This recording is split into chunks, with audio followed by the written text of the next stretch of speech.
And actually, I don't really mind taking this, cutting it in half like a pizza, and then you will have two plants like this.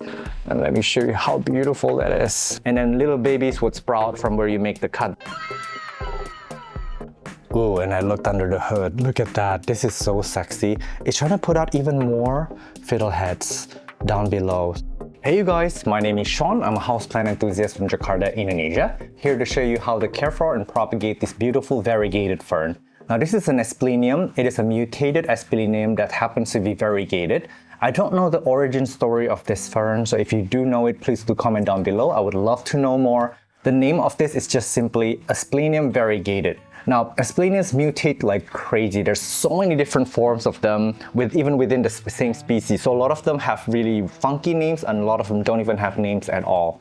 Now, for the variegated one of these, this used to be very, very uncommon, especially during COVID era. But nowadays, I think most competent plant stores should have these. So if you live in a country where a lot of these tropical houseplants are available, you should find one with no problem. And they're actually very easy to care for. They're easy to propagate. So let me dive into the care real quick.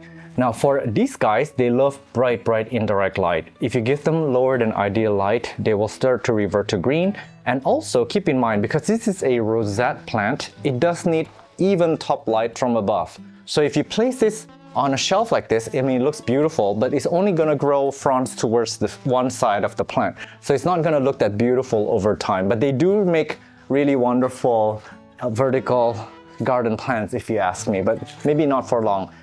If you grow them even against the wall, it may even just form a semicircle at some point. And actually, I don't really mind taking this, cutting it in half like a pizza, and then you will have two plants like this that you can place on the wall. It will actually look pretty gorgeous, and the plant will not die. Absolutely, if you cut it in half, in fact, you might encourage some new baby plants to emerge from the sides, which is how we're gonna propagate it later. But yeah, again, back to the light, bright indirect light. Low light will cause this to etiolate and again cause it to revert. There's a lot of Aspleniums out there, the green forms, that can probably take lower light conditions, but this is one that needs higher light. Now, I do give this a very general potting media. You can grow them in full moss. I've also grown them in just coco coir, although of course if you grow them in just coco coir, you'll have to water it very often, like daily. So these guys are actually very forgiving. You water it when it's bone dry, or if you pot it up in something very chunky, very fast draining, because these guys are epiphytes, you can water them very regularly and they'll totally forgive you for it, as long as the potting media is dry. So the potting media and the watering, you just need to find a sweet balance for it. Do not overwater it. You can actually rot this plant. A lot of the older leaves would mush up, turn yellow and die off. Or another sign of overwatering is if the tip becomes yellowing and mushy, that's the plant trying to expel excess water. But if you see a bit of dryness here, like this frond here, you see some dryness, it just means that it's probably underwater or we forgot to water it for a few days. But this is an absolutely forgiving plant. So I've never really had this plant die on me, despite the fact that I've moved around quite a lot and not a lot of my plants survived those moves. And the beauty of this is that it's not only variegated, but the variegation looks like it's reversed. So the frond is actually white in color, and it looks like someone just took a green ballpoint pen and just like started drawing random strokes on the leaves. So that's one of the appeal for these plants for me. And combine that with the fact that the fronds are super crested. So the fronds just keep splitting in a way that is super wild. And this is a really wonderful statement piece for your garden, and also it'll do quite well indoors if you put it in a cover pot. It's definitely a conversation starter. Now you do want to fertilize this the same way you do with other houseplants. You can fertilize by foliar spraying the fronds, and also you do want to fertilize the media as well.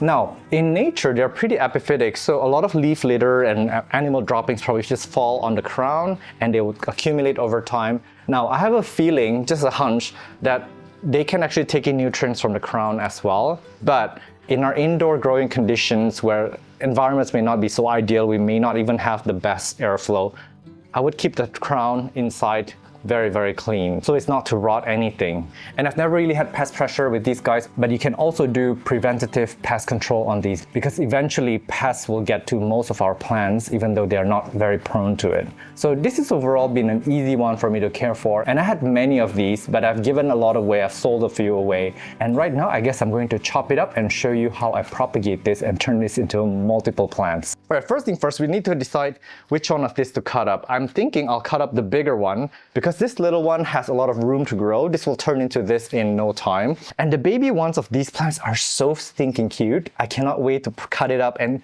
look at the baby fronds come out of these parent plants. So this one here, I would guesstimate that this one probably took about 1.5 years to get from a baby to this size. So without further ado, let's just get started. Now this one is actually very, very root bound, and actually these guys do benefit from a repotting, especially when they're root bound, because their root are already as constricted. But this perfect specimen is just perfect for us to propagate. Now let me check the little one real quick. Now this one still has some media in it. It's not got a ton of roots, so we don't have to repot it just yet. In case you're curious to see what their roots look like, this is what they look like. They're super fine, which means that they're actually a rather thirsty plants. All right, you can cut this up into as many pieces as you want. But for me, let me see. Do I want to cut into 6s or 4s? Let me show you how. First, I'm going to cut it in half first. Okay. There. Beautiful. This is what I meant earlier. You could mount this on a wall like this as it is, and then little babies would sprout from where you make the cut. Because in my experience, when you cut these out, they are a little bit stressed out, so they will start putting out babies from the sides. And the babies from these cuts are actually exact clones of themselves. Unlike some of them, when they grow bigger, they'll put out like spores on the underside of the front and the spores will disperse. Those babies will have mutations, they will have variations. So if you want exact clones, you really do have to cut it up like this. And let me show you how beautiful that is. This is the inside of the plant. Now I can just cut this in half again, or I could cut it in 3s. In this case, I think I would do 3s. Like that. That's one. One more. All right. We will lose a little bit of fronds, and that is absolutely okay. And this one here might be a smaller plant, so I might actually do it in 2s.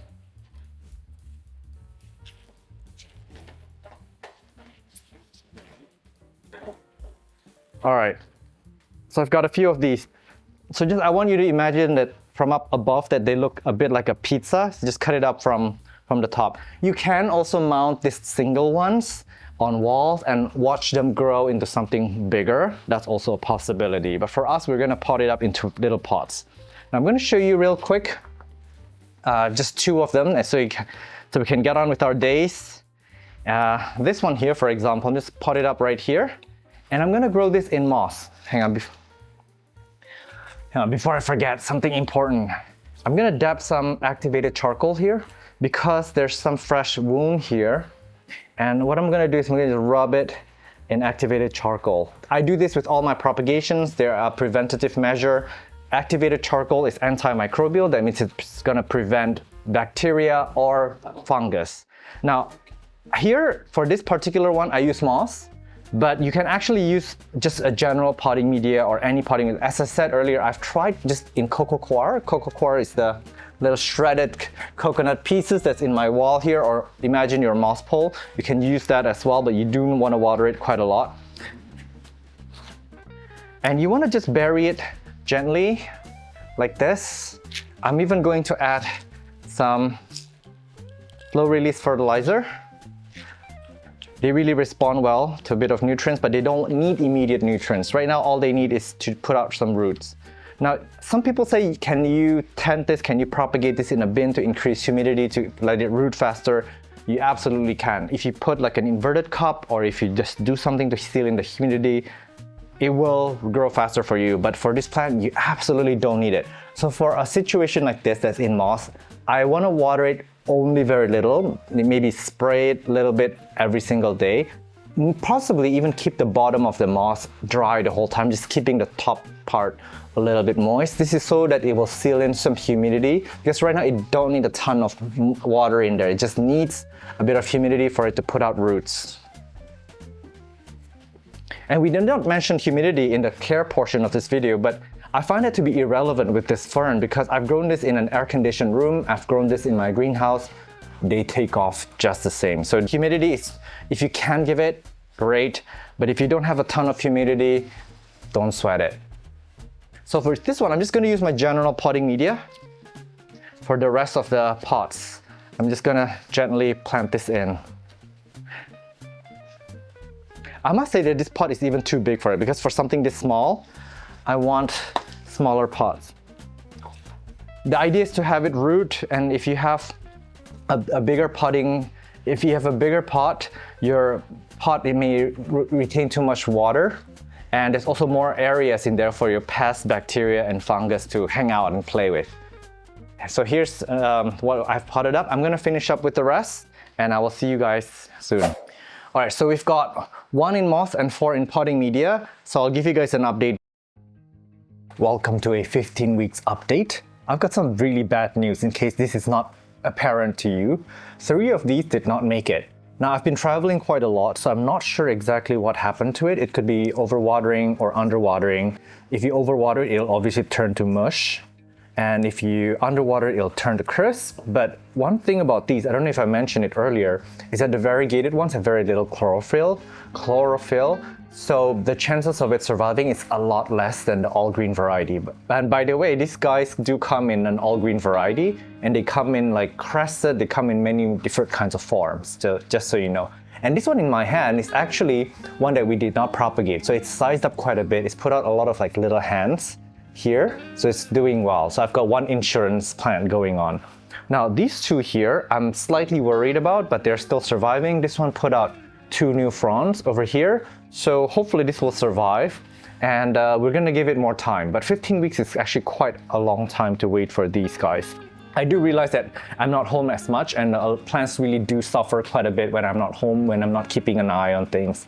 But I don't blame anyone. I don't blame the gardener that I have. He's doing the best that he can. He don't know many of these plant species.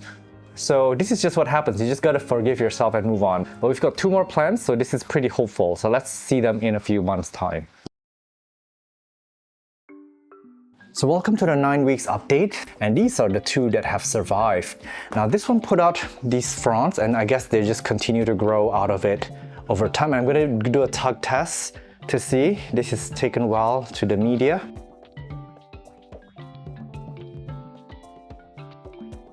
And this one here is sort of the champion here. I'm going to show you up close what that looks like.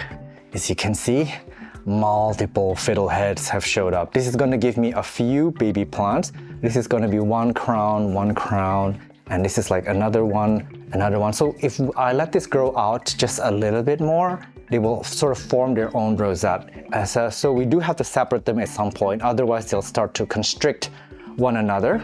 But this is an example of what happens when you cut them up like a pizza. This is what's supposed to happen with all the cuttings if I didn't like rot or dry them out. Unfortunately, we didn't know what happened to the cutting. It's been a bit neglected over time, but thankfully we've got this to look forward to.